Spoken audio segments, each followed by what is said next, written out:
How to cancel friend request on Roblox. Hello everyone, this is Sabrina here to help you today.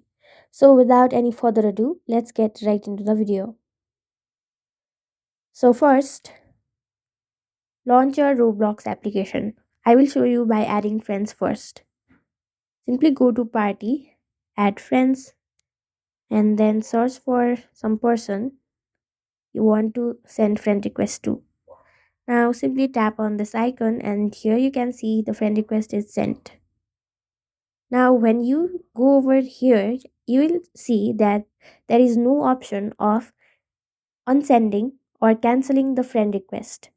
So, what you will have to do is simply block the user and then unblock it after.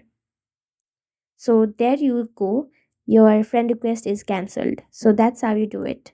Thank you for watching this video. Make sure to like, share, and subscribe to our YouTube channel. If you got any questions, comment them down, and I'll catch you in the next one.